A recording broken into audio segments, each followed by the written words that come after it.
So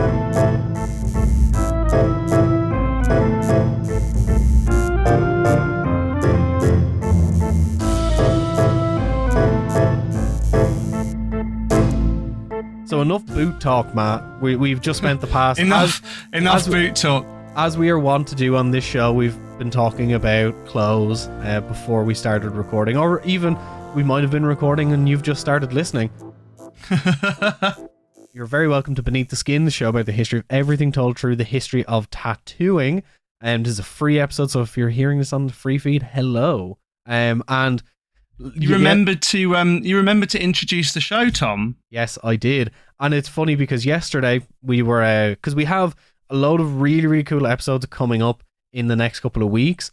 But yesterday we were texting and we're like, oh, what are we going to do tomorrow? Because we had something planned, which Matt forgot to organise.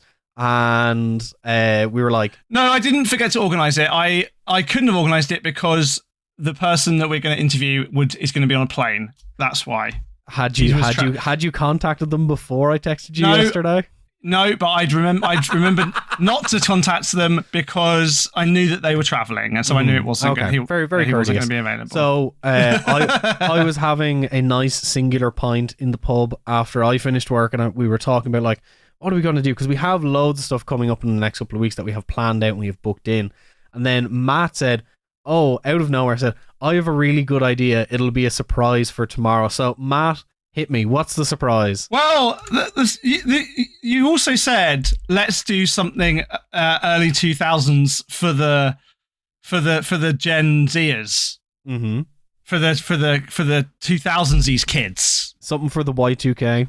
Something for the Y2K. So this is like literally the most 2000s thing possible.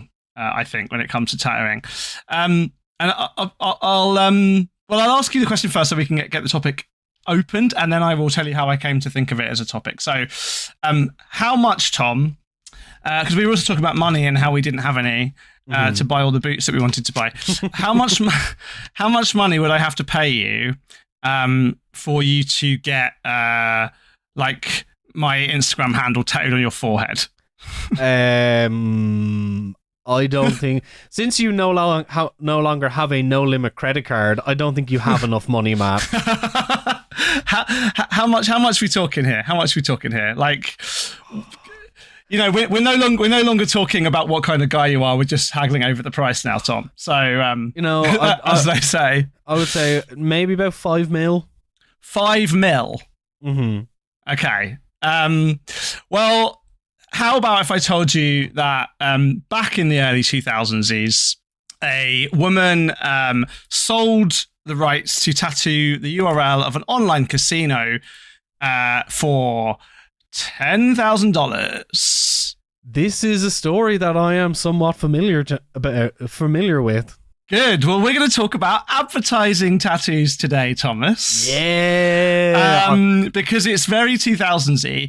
Tom, this is like the most 2000s thing ever, selling your body for advertising tattoos. And the reason I was thinking about it is because I've recently started going rock climbing again. Mm-hmm.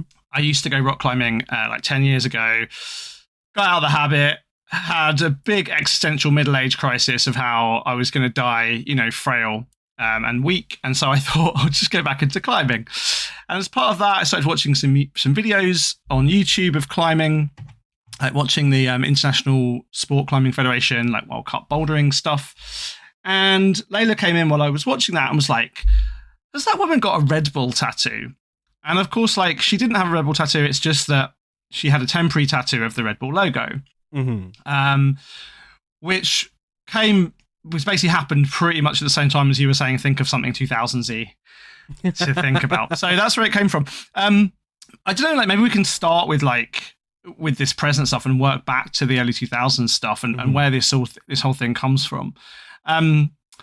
What do you think about athletes having brands not necessarily even permanently tattooed on them, but like temporarily tattooed on them? I mean, it's kind of just like a natural extension of, you know, traditional sponsorships. Like, say, with MMA, before the UFC did the deal with Reebok, MMA fighters used to be able to have, advertising on their shorts or their gloves, and there was no real regulation around it. It's like, same with like, think about the boiler suits that the NASCAR drivers wear, covered in logos. It's just kind of sports and advertising kind of go hand in hand, You have the Heineken Rugby World Cup, all that sort of stuff. I mean, actually, like a lot of these attempts to like use temporary tattooing, or even in some cases permanent tattooing, to advertise sponsors actually came as a bit of an attempt to like circumvent rules on advertising.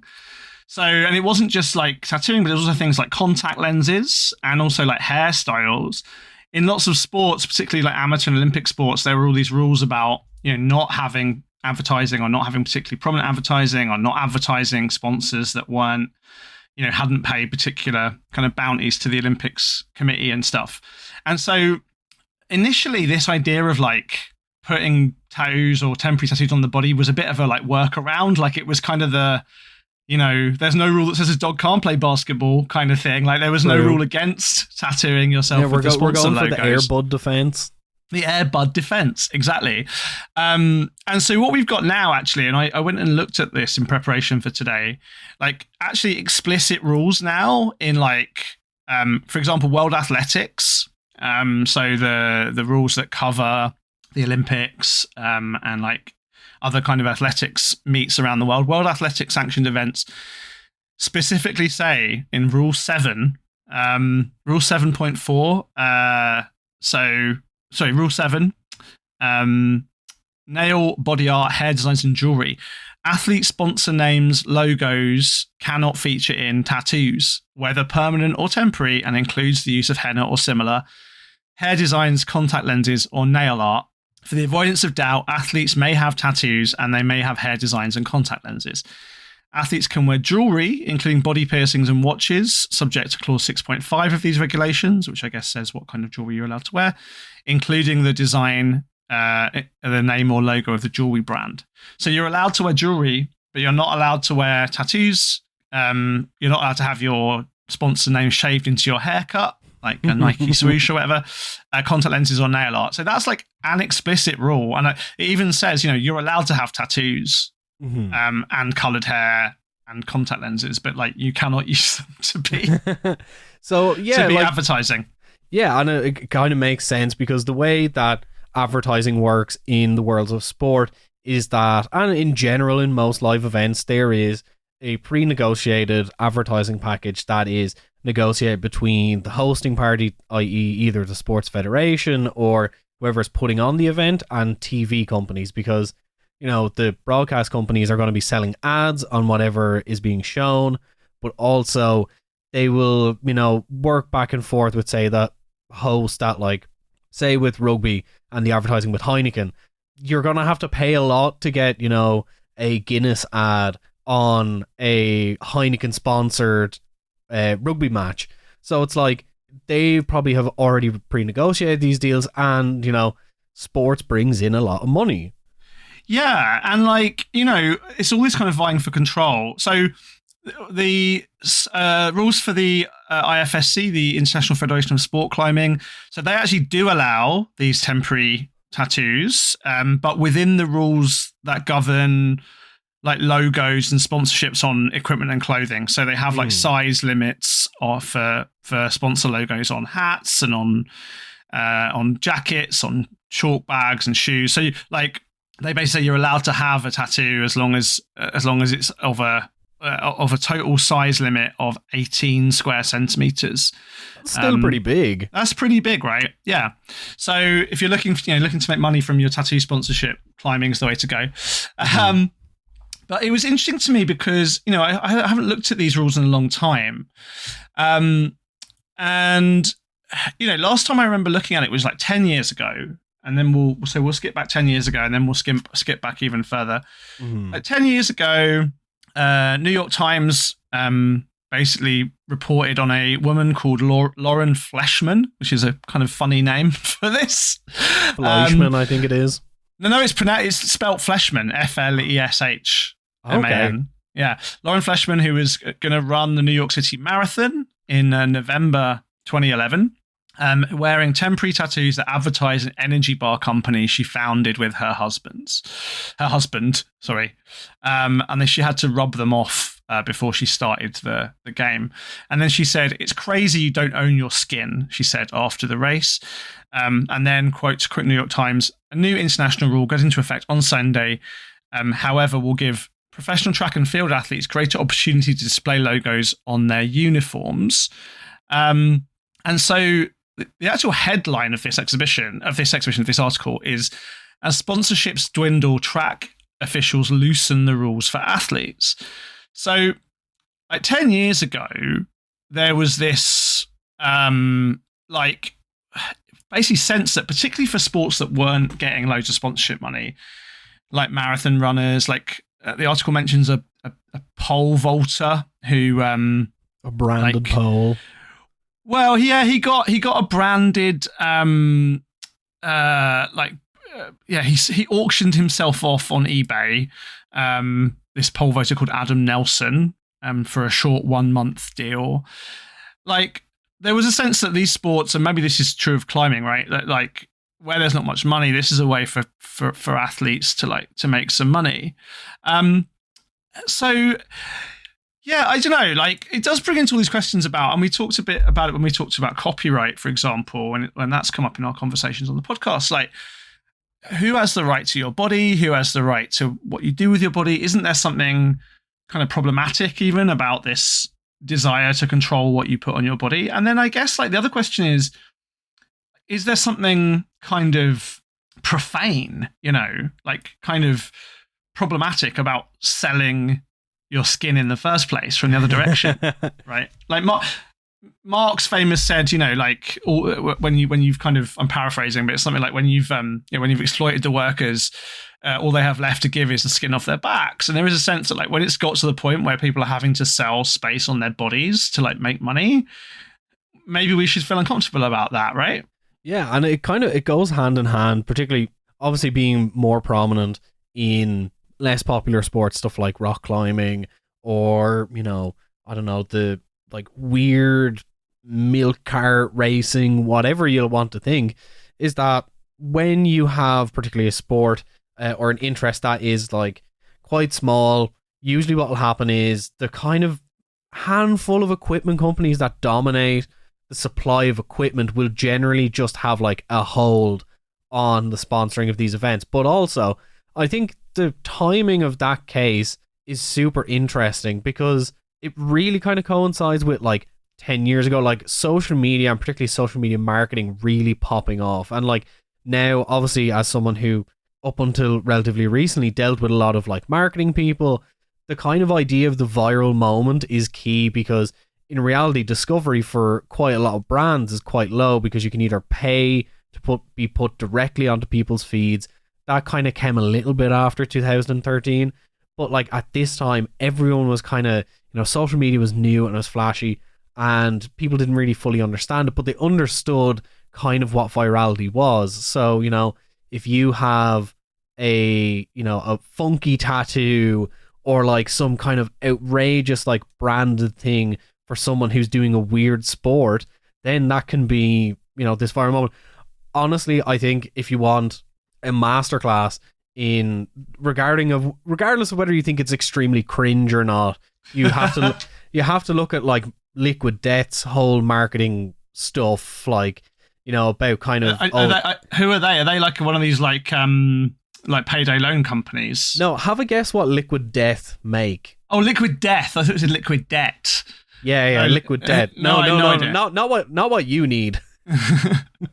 What's Liquid Death?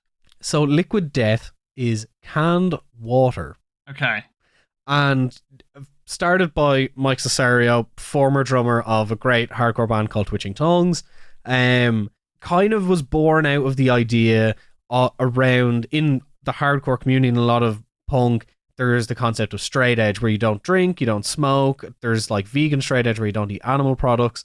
And the kind of problem that some people in the straight edge community had of, they go to gigs and they obviously don't drink, but they feel kind of like out of place surrounded by people, drinking cans of beer, whatever. So they essentially designed this canned water to look like a cool beer brand, but it's just water. And like their whole thing, they're much more like their water it's water. I feel like Limmy, it's just water. It's just water. Wow. So, yeah. So trying to so exactly this, trying to get the viral and the like viral moment, right? Yeah, like they are constantly doing campaigns, and like one of them was they tattooed Steve-O's face with liquid death, so they tattooed his face with water. Oh, okay. Right. So using water instead of ink, you mean? Yeah, so like using water instead of ink, and like this kind of idea of like creating a viral moment that isn't necessarily connected to what you're selling. They're selling cans of water, but they're like doing stuff like that. And obviously, you know, if you're sponsoring a athlete who's doing, you know, competitive bowls or something, and you can't put a logo on their jacket, why don't you put it on their forehead?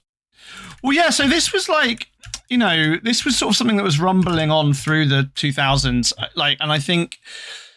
I mean, when I was young, I was looking up kind of like historical news articles about this. There was an Australian Olympian, a steeplechaser, who said she'd permanently tattoo her ankle with a sponsor's logo for $30,000. That was a woman called called Victoria Mitchell. There was a guy called Nick Simmons, who was a track and field guy who had a temporary tattoo on his shoulder. That was back in 2014. Even though he was like forced to cover it up during competition, he kind of like, you know, swanned around with it while he was warming up. But it's clearly like, you know, it's clearly something that like comes out of actual viral marketing, and I mean, that's a nice segue into like the moment where this claimed to have been invented, right? The first it's funny like this topic because as soon as you said what it was, I thought of the really famous image of Mr. Cool Ice. Yeah, but it's of that era, right? Yeah, this is yeah. of that era. So the guy that like claims to have invented this is a guy called what was his name? John Carver. Mm-hmm. And you can tell what kind of guy John Carver is when you understand that his advertising agency was called Cunning Stunts Communications. Oh. So clever, I'm so very edgy. I'm very intrigued by this because I've started watching Mad Men again. I'm now on season 5. Does Mad Men go up to 2003?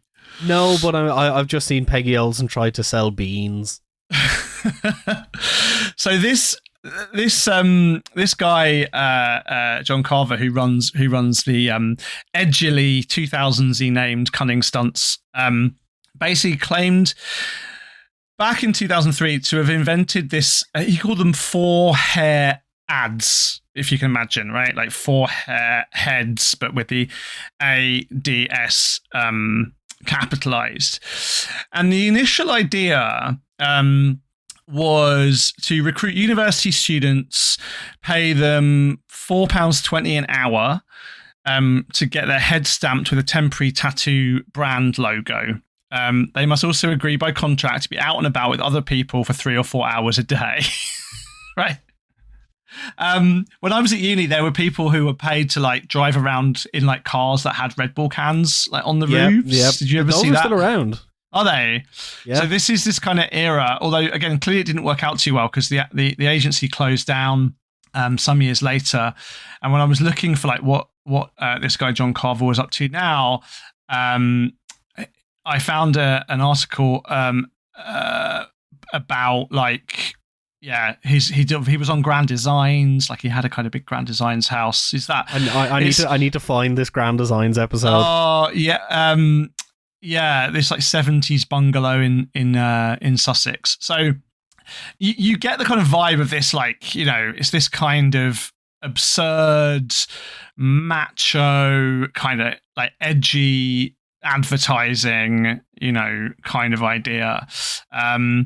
So of course, like that then leads on to, you know, not just doing temporarily doing tattoos, but then also doing it permanently, right? So there are a couple of other companies doing these kind of temporary ones. There was also a very, very famous one, this company called Snore Stop, who were like I think they were kind of like a alternative medicine thing.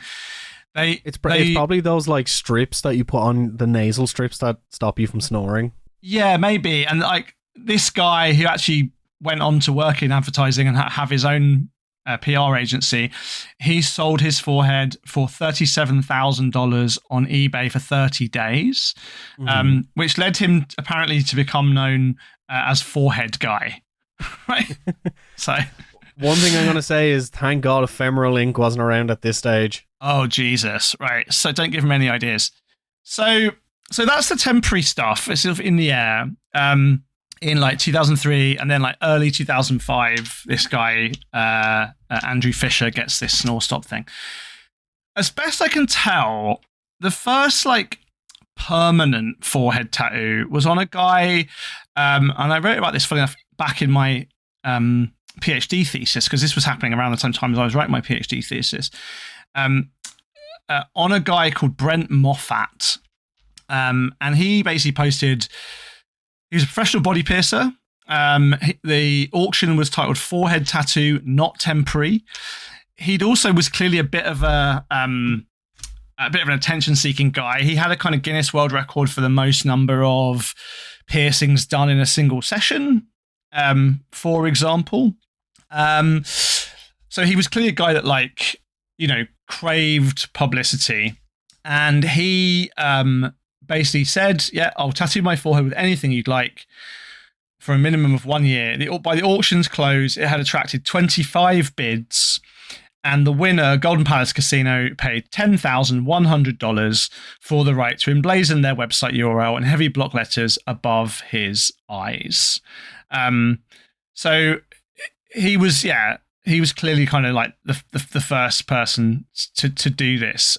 He was criticised at the time. Shannon Larratt, who we talked about with Sean, who ran DMEzine.com, said he was making a deal with the devil. Like that particular devil, Golden Palace Casino, like they were really in the business of like guerrilla marketing, I guess. Like they bought the Pope's old car. They bought a lot of nonsense, you know, for publicity purposes. And like, I don't know, like $10,000 doesn't feel like very much, even bearing in mind $10,000 20 years ago. Yeah, that seems quite a low ball, to be honest. What I'm going to look at this up, inflation calculator. And funnily enough, you mentioned Shannon, because I also have another story in this theme that relates to BME. Go ahead. So while you're looking that up, do you want to know, you know Mr. Cool Ice, the guy who has all the skeletons? Yeah. Do you want to know where that first picture of those tattoos were? Well, on BME, I'm sure. Yeah. Yeah, BME. Yeah, so yeah. So $10,000 in 2005 is $16,000 now. So this guy had his forehead tattooed for the equivalent of $16,000. I mean, come on, you know. I also encourage you, Thomas, go on to Google Images and Google search Brent Moffat right now. Brent, and then his name is Moffat, Moffat. Like the Doctor Who guy. Yeah. Ah, interesting. GoldenPalaceCasinos.com. And the latest news about him, news article about him, is from 2016. Toothless vagina man upset over rules on publicly funded dentures. So he didn't qualify on public dentures, and you can see in those photos how he's sort of covered up his forehead tattoo. Poor guy. Yeah, like very sad. It is very sad. It's like, this article from 2016. It's clear that he was very ill. Like he couldn't eat very well because of infections in his teeth. But like you can see just from the photos, like kind of what became of his forehead, right? And just, I mean, how would you describe what he's tried to cover it up with there? So it's kind of like a demon, like a kind of very Danzig demon with wings, and is that 1973 or 1873? can't even see. Yeah, like just. Oh, is this man a Confederate? No, he's Canadian. I think he's. Yeah. Yeah. It's funny because this is like it's very similar to an episode we're going to be doing in the future with the man behind tats that will beat your ass. But yeah, like it. I feel like there is a certain level of kind of sad exploitation whenever you think about these sort of like advertising tattoos. And I've pulled up an actual interview with Mr. Cool Ice. And this is like, it's a lot less. But they weren't advertising tattoos, were they? The Cool Ice ones. Like that wasn't a branding thing. No. Well, you'll understand in a second. Also, it's funny, like recent pictures of him in like recent years, he's absolutely shredded and like in incredible shape. But he was interviewed on German TV in can't find the year, but someone on Reddit translated what he said. So, Mr. Ice, I made the name up myself, so it's mine, patent registered on me. So I basically started there by myself. Frank wasn't there to design the skull. The logo originated from the fact that I always wanted to have a skull, you know, on jackets too. Back then when tattoos weren't somehow to be realized in the near future and stuff, and I really wanted a skull. But they only had heavy metal skulls everywhere, and they're a bit too aggressive for me. That's the direction I didn't want to follow. So that's why we did it at a t-shirt shop, took it from a skeleton, changed the glasses, that means remove the eyes and put in the sunglasses, added veins, brought out the teeth, really brought them out into a smile so it would fit the name. He shouldn't be aggressive, maybe a bit, and the person was like, I don't really understand what he just said, but also a peacemaker type. So it's kind of like, it is kind of advertising in personal advertising, but like, I'm not gonna lie. Personal brand, yeah. I mean, he's also recently, in later years, he's got more in his face and stuff. Yeah, I don't know, I think there's something different at play here between like advertising your own thing and being paid to advertise someone else's thing. And like, you know, Mr. Cool Ice and the Earth Crisis guy are, you know, they're both on very similar. If you don't know what the Earth Crisis guy, look up Earth Crisis face tattoo. It's incredible. Again, a classic of the early internet. Hey, are you enjoying the show? If you really like Beneath the Skin and you want to help support us, you can do so on Patreon. For little as £5 a month, you can help make this show possible, help us buy research materials. So if you like the show and you want to support us, consider kicking us a few quid a month. And you'll get everything from bonus episodes to Q&As, and you can even vote on what tattoo I'll get when we reach a certain subscriber count. Matt, have you got anything to say? You should really definitely fund the Patreon, because tattoo history is massive, right? Deep, wide, complicated. We're covering some big hit topics on the main feed, but on the Patreon subscriber-only feed, we'll be getting into some really more interesting, niche, deep topics you don't want to miss out on. And honestly, the chance to kind of decide what Thomas gets on his body is probably just a once-in-a-lifetime opportunity. Subscribe, chuck us a few quid. Don't miss out on the chance to ruin Thomas's body forever.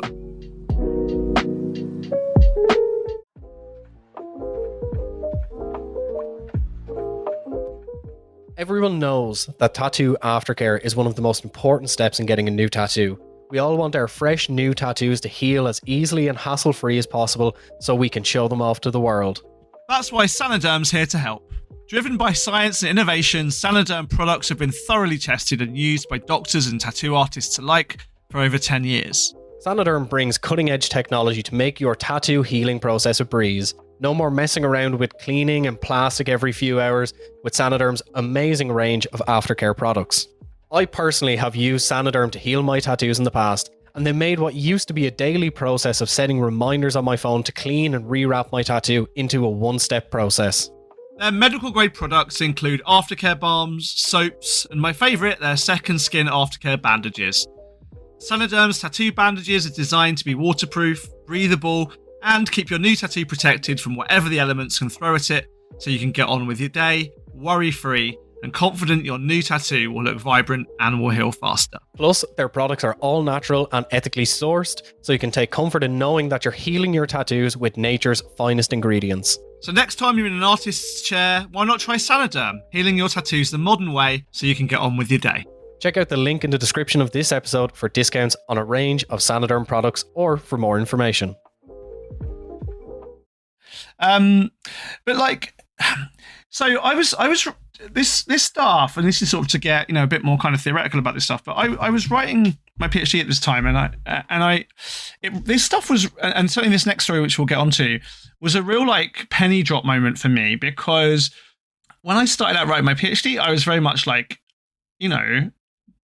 bodily autonomy. Anyone should be able to get tattooed on them whatever they want, right? And like tattooing's cool. And I do believe that still, but I think what I realized in this context was like the context in which someone gets tattoos, even if it's like quote unquote freely chosen, which these examples were, it allows you to think about like, what does freely chosen mean in the context of like, consumer capitalism, in the context of selling your body. You're doing Foucault biopolitics on Mr. Cool Ice.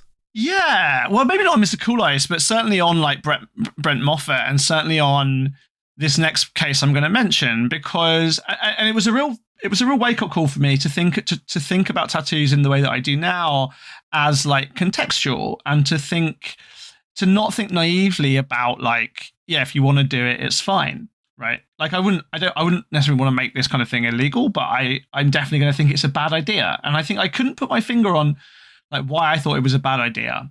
In that naive sort of libertarian way, right? This is also why libertarianism's nonsense, right? Because like, yeah, you made a free choice, but like, what context are those free choices made in? And this is probably the more famous Golden Palace Casino case, and this is the case of Caroline Smith from Bountiful, Utah, which also happened in 2005. Presumably inspired by Brent, actually, because it happened just a few months afterwards.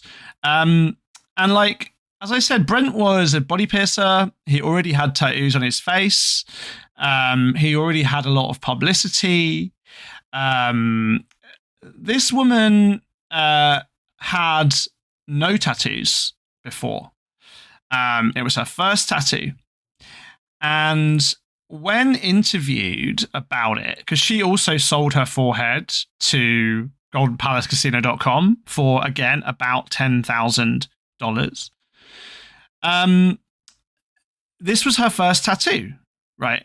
And I feel like the stakes were different there. I certainly did feel like that at the time. And like, not that this is 100% relevant, but like, she was like, not in any way alternative. Like she didn't have, as I said, any other tattoos or body piercings. She was like conventionally attractive, not even middle-aged. She was like 30 years old. Like she wasn't the kind of person for whom this kind of thing wouldn't have consequences in her life. And when asked by reporters why, she explained that and I'm quoting from myself here from my PhD thesis, she explained her young son's education had recently suffered following the death of his aunt, and she wanted to use the money to pay for him to attend a private school. For all the sacrifices everyone makes, this is a small one, her local newspaper quoted her as saying. It's a small sacrifice to build a better future for my son. And you feel like, how much private school is $10,000 going to pay for, right? Like, this woman is like hopeful, and I mean, it doesn't sound like she was desperate in the sense of her house was getting foreclosed or whatever. But like, it's clear that she wasn't a wealthy woman, and that this was a decision, to radically change her life. I mean, like we know, and we've spoken before about people with facial tattoos, and I speak as someone with small tattoos on my face. It doesn't make a huge difference to my life, and even when I got them done around about when this was all happening, it wasn't a huge problem. But like, and it's certainly probably easier now to be walking around with tattoos on your face than it was in 2005. But like, this is a big deal. This would have made her life difficult, like getting jobs. she apparently, the tattooist at the tattoo parlor spent 7 hours trying to persuade her not to get the tattoo done. So I don't know, like, this really upset me, even though, you know, she sort of radically, you know, she did it quote unquote voluntarily, like no one forced her at gunpoint to do it. But considering the same casino paid, like, the year before, paid 28 grand for a cheese sandwich that looked like the Virgin Mary, this really upsets me. And yeah, and I think it's, you know, it's kind of the purest distillation of, you know, advertising and marketing being exploitative, because it's not necessarily, you know, exploiting someone's, you know, personal insecurities and such. This is like directly exploiting someone's, you know, financial insecurity, and like someone who is like economically quite vulnerable and like is hopeful that they can use this money to help their child, you know, get a better future, and they're just slapping a logo on her forehead. Yeah, in a, you know, not like they gave her the money to pay for her kids' education, or they advocated for policies which would have made public schooling better in her area. It's like this complete kind of libertarian idea of like, well, I've got mine, fuck you, and that's true for the casino, certainly. And then it also, in some senses, like, is probably the mindset that she found herself in. And then like her story, you know, ends, well, I actually know where she is now, but like from what I can tell, so this is a blog on casino.org. The money soon ran out. She put a post on Facebook confirming she was living in the basement of her father's house. And then, of course, like, because of gambling laws changing, this casino wasn't able to continue running anyway. So like the whole advert was sort of pointless. In 2012, it was reported that they actually then did front the money for it to be removed. So like, yeah, their press release archive for goldenpalace.com in 2012 said, yeah, let me quote this exactly. The removal process was funded by goldenpalace.com, and she said she and her husband still have a laugh over her provocative marking, but acknowledges the tattoo proved to be limiting in terms of her ability to seek out new employment opportunities. This is why she had it removed, also funded by a Golden Palace casino. And then they also report that this guy called Billy Gibby, who's also an interesting guy. He was called the Human Billboard. So he didn't just get a tattoo from Golden Palace, but he also got tattoos from loads of other brands. He was trying to fund the cost of a kidney transplant for someone that he wanted to assist. Right? Isn't that fucking dark? Yeah, and like looking at like his tattoos, it's almost exclusively like porn companies. And right. Like, yeah, this Human Billboard guy. And this is also something that then became a bit of a kind of joke in reporting again around about 2012. Like this guy, another guy who changed his name as well, called HostGator. He changed his name to HostGator.com, which was like a web hosting site. He has like Pornhub tattoos and tattoos of like PillDaddy.com. This guy Billy Gibby has like LoveEvelyn.com. Oh no, HostGator is the same guy. Is it the same guy? Gibby. Is that the same guy? Oh my god. Yeah, HostGatorM.com. Wow, I didn't realize that was the same guy. Yeah, Billy Gibby sold us on his neck to HostGator.com. Yeah, Jesus. Yeah. And like I'm looking at an article now and that like he has actually gotten all of his face tattoos removed. Oh, I mean, good for him. But like again, he said in this interview with the Daily Mail, or it was posted in Daily Mail, I did it to make sure my kids wouldn't be homeless. Father of 5. Yeah, and in this interview, they asked him, was like, you mentioned that you're working now. Can you tell me how that happened? And he says, when I had a bunch of tattoos, it got to the point where I was really depressed, almost suicidal, because of the stress of how I felt my face looked so bad and the reaction of people judging. So it got to the point where I got almost suicidal and I got kind of scared. So I went to get help at the local behavioral center, and they diagnosed me with bipolar disorder. I got my medication and went to therapy and stuff, and I started to feel a lot better. I didn't have any criminal record or anything, but they offered me a job delivering medical records to different buildings they had. So I did that, and then they promoted me to a peer support specialist, and I used my experience with bipolar disorder to help other people with their ailments. So I did that for a while, and then recently I was promoted to a case manager. So it seems in like a roundabout way that his tattoos kind of delivered him a little bit to a place of security purely because he got them removed.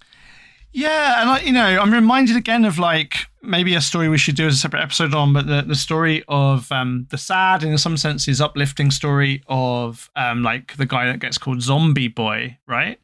Yeah, because he also had his face tattooed.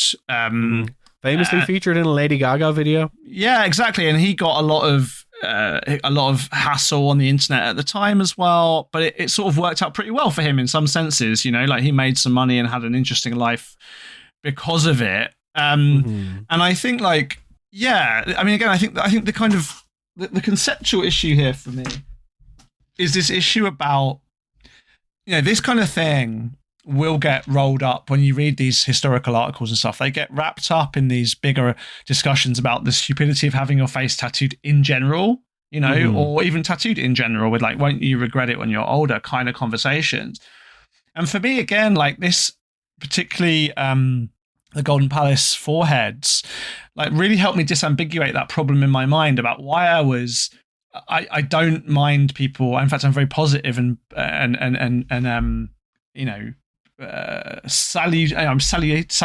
salutary towards people who are brave enough and confident enough to understand the choices they're making and the life path they're creating for themselves when they get their face heavily tattooed. But we can't just talk about that in like, well, because they wanted to do it, or like it's a free choice, because I think these kind of examples, which are also free choices in a similar sense, at least in an adjacent sense, I have real problems with. And I think that the problem I have, and maybe this is true for you, is this exploitativeness, right? Like it's not these facial tattoos, and I wrote about this in the thesis. Like these actually aren't really the problem. There isn't the tattoo. Like if this woman had decided to get a massive forehead tattoo as her first tattoo, I probably would have warned her against it. But like the fact it's tattooed is not the problem, although that's the way it got written about at the time. And it's funny because it kind of comes back to the conversation we had with Sean about, the history of BME and everything, and that, you can do these things. Whether you should or not is a different question. And it kind of bringing up Zombie Boy is interesting as well, because like 10 years ago, it would have been, getting Golden Casino on your forehead is obviously exploitative, but it's kind of now a conversation about self-exploitation in, where social media is so dominant and a gateway to, a better economic life and kind of quote unquote economic success, where, there are certain people who we've spoken about behind the scenes that we're not really going to give them publicity because whether it's, attention seeking or it's an issue of mental health or whatever, I don't think it's necessarily beneficial to the person to talk about them. These are people who are getting, either extremely heavily tattooed or receiving very extreme body modifications and building a profile around that and, getting, sponsorships and engagement and making money that way. Not necessarily that we have a problem with it, but more so that the conditions behind it that are encouraging it is something that we need to question. Yeah, I mean, there was even, it seems like all of these, there was like, there was a company called Headvertising, there was a company called leaseyourbody.com, like they all seem to be defunct now. As I said, like the Cunning Stunts company don't seem to be running anymore. There was a guy in Brazil in 2014 who like rented out, so you had to pay him ongoing fees. And if you didn't want to pay the fee, so it wasn't like a one-off thing. If you wanted to stop paying the fee, he'd like cross the tattoo out, which is quite funny. But I think, this is a trend that seems to have died, thankfully. But then the question comes to, and this is, I guess, where we should, should be the last discussion, because I think it's also interesting, is where you get people tattooing brands on themselves voluntarily, right? So, like, I am guilty of this. I have a Marmite jar tattooed on my ankle, and in return for it, it wasn't like get tattooed by the Marmite jar and we'll send you free stuff, but like Marmite sent me free stuff when they found out I had a Marmite jar tattoo. And I've seen actually on some of their advertising campaigns, and I think even KFC recently had an ad campaign which featured, I don't know if they were real, but certainly in the ad campaign, people had, featured people with KFC tattoos. There was a campaign again back in 2007 by Dunlop Tires, who basically said, like, if you get a Dunlop logo, we'll give you a free set of tires. And of course, loads of people have got like Apple Mac tattoos, have got Nike symbols on them, Louis Vuitton, designer brands, and they're not getting paid. That's almost worse. I don't know. How do you feel about that? I think it's a difference in relationship. If it's preceding a brand getting involved, then it's kind of, that's genuine kind of personal affiliation. Like, you got the Marmite tattoo. Parasocial relationships with brands, yeah. Well, yes and no. Like, your Marmite tattoo isn't necessarily just because of your personal inclination towards Marmite because you're disgusting. It's other feelings associated, not necessarily with Marmite, the brand, but like your history of consuming Marmite and the memories associated with that. It's the same, like, it's kind of the same with, people getting tattoos inspired by bands or by music. Like, in this day and age, everything is a brand. You as a person are a brand. Everything you consume is a brand. Everything you engage with is quote unquote a brand. Anything you can consume is a brand. And I don't necessarily see a problem. Like, I have a tattoo from like Neon Genesis Evangelion that I've mentioned loads of times. I have a tattoo on my leg from the band Ceremony. I don't necessarily see a problem with it if the person is doing it out of a personal connection to stuff. You're really regretting that Twitter or Tesla tattoo you've got now, aren't you, Tom? Yeah. You're really going to regret that. I'm gonna have to get my Twitter tattoo removed and get it with an X. Actually, I could just get it crossed out with an X. It'll work. Yeah, I mean, also it's like, this is something that's mentioned again in one of these articles from like 2007. It's like, actually, now that like people are choosing to get brand tattoos on them, and the fact that actually tattoos aren't particularly edgy or cool anymore, not just for sailors, they're not actually that effective for communicating how edgy your brand is. So that's why people end up with porn. The only people willing to buy sort of 2005, 6, 7. The only people willing to pay you to get tattoos are porn companies and hosting sites. Like, no actual brand thinks it's useful even. Yeah, and I was about to say, that's exactly why, the kind of quote-unquote branding tattoos, human billboards, like, went away, because, one, it wasn't shocking anymore, but two, also, like, tattoos were becoming more visible in culture. So it's like, oh, if you saw someone with a face tattoo, like, yeah, that's kind of shocking because it's a brand, but, like, if you did it now, someone probably like, oh, that's some kind of, like, ironic statement. Like, it's not, a very obvious branding exercise. Yeah, and like, I don't know, it's funny. And if you look at it now, so this is the last article I'll mention here. Like, this is from a branding website, cultbranding.com. And they say, like, why do raving fans or brand lovers scorch their bodies with a company's mark? And what can marketers and brand managers learn from them? Most acts of unabashed brand loyalty are a genuine mystery to marketers. Why do customers camp outside IKEA or brand Harley Davidson's eagle on their arms? For over a decade of researching loyalty and implementing it through our consulting business, we've come to identify a brand's outliers, their most passionate fans, as the people with whom marketers should engage, talk, and most importantly, listen to with the greatest attention. So now it's not people getting, brands paying companies to get tattoos, but it's like the other way around now. Like these PR companies are saying to brands, you should pay the people with the tattoos of your company on you to advertise your brand, like, because they already love your product, which is board is spinning in his grave. Isn't that weird? Maybe I should get back onto Marmite and see if they want to reconsider our brand partnership. Will the sponsors of this podcast, Tom, give us any extra money if we get the brand logos tattooed on ourselves? I mean, you can do it. I'm not. I already have to get a tattoo because of this show. So, but yeah, I think that's kind of a perfect place to leave it. Yeah, man. And I hope that was interesting, because I do think it's definitely clear that people are still doing it. People are still getting brands tattoos tattooed on themselves, but now it's much less direct. And I think it tells us something about how our relationship to capitalism has changed over the last 20 years and how tattooing fits into our broader cultural conversation. And as I said, when I think of 2000s tattooing, like, it's like the most 2000s tattooing thing I can think of.